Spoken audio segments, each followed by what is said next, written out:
So hey there, this is Om Prabhu, MBBS second year student from All India Institute of Medical Sciences, AIIMS new Delhi. तो यार मुझे पता है कि कई बच्चे डिमांड कर रहे थे कि भैया एक ऐसी सीरीज लाओ, एक छोटी सी सीरीज लाओ जिसके अंदर आप क्रिस्प चीजें, इंपॉर्टेंट चीजें बताओ, वो क्रिस्प कंसेप्ट बताइए कि किस तरीके से हमारा डाउट क्लियर हो पाएगा।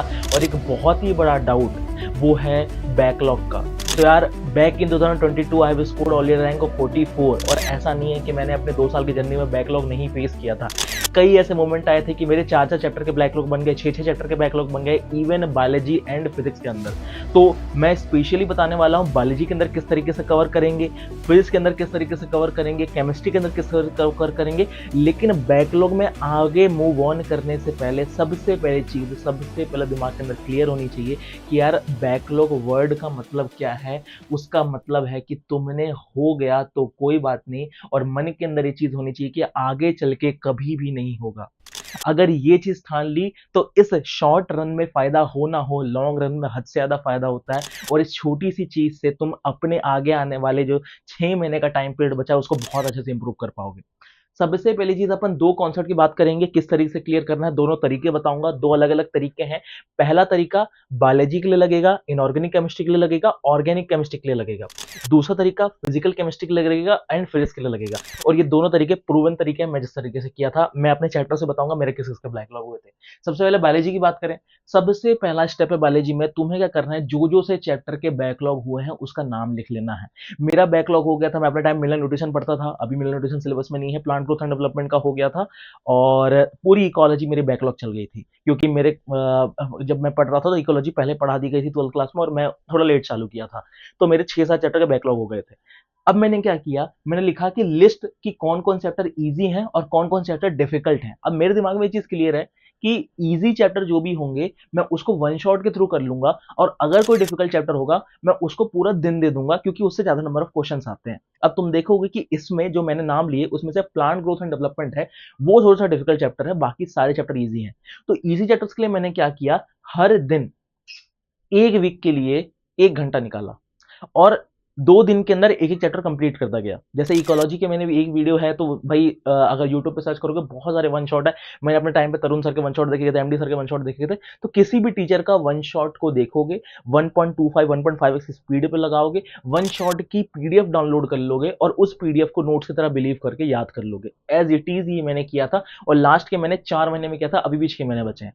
इस तरीके से तुम्हारा इजी चैप्टर्स का बैकलॉग बहुत ही आसानी तरीके से क्लियर हो जाएगा। दूसरी चीज पर मूव ऑन करते हैं कि डिफिकल्ट चैप्टर्स क्या करें। तो प्लांट ग्रोथ एंड डेवलपमेंट है, उसमें मेरे को पूरा एक दिन दिया था, और वो एक दिन कौन सा था, संडे का दिन। संडे को हमेशा मेरा कॉन्सेप्ट होता है कि भाई कुछ भी हो मैं रिवीजन करूंगा, लेकिन क्योंकि मेरा बैकलॉग था उस संडे को मैंने रिवाइज नहीं किया। सैटरडे का आधा दिन थोड़ा सा संडे का, इस तरीके से मैंने पूरा plant growth and development complete किया। पूरे के पूरे हार्मोन्स याद किए, हार्मोन को एक पेज में अलग से लिखा, 3-4 बार याद करा, क्वेश्चन सॉल्व किए। इस तरीके से मेरा डिफिकल्ट चैप्टर भी क्लियर हो गया था। तो बायोलॉजी के लिए सबसे पहला स्टेप, सबसे पहला कि सारे चैप्टर कौन कौन से हैं बैकलॉग वो लिखोगे। इजी डिफिकल्ट में डिवाइड करोगे, इजी वालों को इजी गोइंगली वीक के अंदर निपटा दोगे। तुम्हें डिसाइड करना है कि इस वीक में बैकलॉग कवर करूंगा तो रात का 1 घंटा, रात का 2 घंटा देंगे, और इस तरीके से एक वीक में बैकलॉग कवर हो जाएगा। अगर 3-4 चैप्टर के होंगे 2 वीक लगेगा, अगर 5 चैप्टर का है। इससे ज्यादा डिफिकल्ट नहीं होता। बायोलॉजी और इनऑर्गेनिक केमिस्ट्री, ऑर्गेनिक केमिस्ट्री का बैकलॉग क्लियर करना बहुत सिंपल होता है, बड़ी चीज नहीं है। इसके कारण आगे आने वाले टाइम को अपन वेस्ट नहीं करेंगे, हाइप नहीं क्रिएट करेंगे इस चीज का। दूसरी चीज आती है, वो आती है केमिस्ट्री। केमिस्ट्री का मैंने बताया इनऑर्गेनिक ऑर्गेनिक का सेम तरीका है। मेन चीज आता है फिजिक्स और फिजिकल केमिस्ट्री का बैकलॉग किस तरीके से पहले क्लियर कर रहे होंगे। बहुत बड़ी दिक्कत मुझे आई थी कि फिजिक्स का बैकलॉग क्लियर करने में डाउट ये होता है कि अभी जो करंट सिलेबस पढ़ा रहे हैं वो मुझे कैसे समझ में आएगा। तो इस बैकलॉग क्लियर करने का तरीका है राउंड द टॉपिक तुम्हें करना है चीजें। राउंड द टॉपिक का मतलब, सपोज करो तुम आज किसी कोचिंग में एनरोल हो, तुम्हारा कल से लेक्चर, तुम्हारा 3 दिन बाद से लेक्चर चालू होने वाला है मैग्नेटिज्म का। तुम क्या करोगे, मैग्नेटिज्म के लेक्चर के लिए तुम्हें कौन कौन चीजें इंपॉर्टेंट है, तुम्हारा छूटा हुआ इलेक्ट्रोस्टैट्स। एंड हमें पता है कि इलेक्ट्रोस्टैट्स के कई सारे फॉर्मूले को एनालॉजी करके हम मैग्नेटिज्म में याद करते हैं। अब वो एनालॉजी मुझे समझ में नहीं आएगी, तो मुझे क्या करना होगा, इलेक्ट्रोस्टैट्स मैग्नेटिज्म के चालू होने से 3 दिन पहले हर दिन रात को 2 या 3 घंटे देके कंप्लीट करना है। अब ऐसा नहीं है कि मेरे पर प्रेशर है, लेकिन हाँ ये मेरी कंपल्सिटी की कंप्लीट करना ही है। अगर नहीं किया तो मेरा आगे वाला टॉपिक नहीं क्लियर हो पाएगा।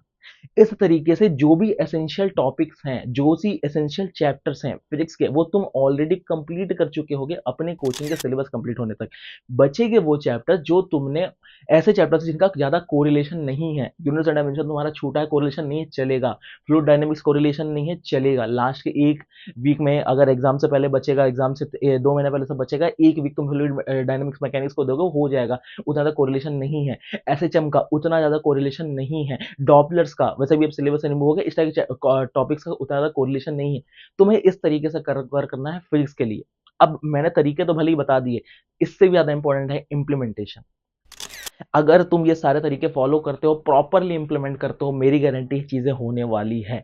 और पता ही है कि मैं एक चार्ट भी देता हूं हर बार कि भाई कौन कौन से चैप्टर हुए हैं, जिसको बोलते हैं mirror of chemistry, mirror of biology, mirror of physics. मैं नीचे लिंक डाल दूंगा, है ना, वहां से डाउनलोड कर लेना mirror of physics, mirror of chemistry, और उसको सबसे पहले फिल करना। उससे तुम्हें पता चलेगा कि तुम्हारा अभी क्या स्टेटस है। ये जो मैंने बोला है ना, लिस्ट ऑफ चैप्टर्स बताने हैं, वो तुम्हें पता चलेगा। तो अगर कोई डाउट होता है कमेंट करना। Thank you.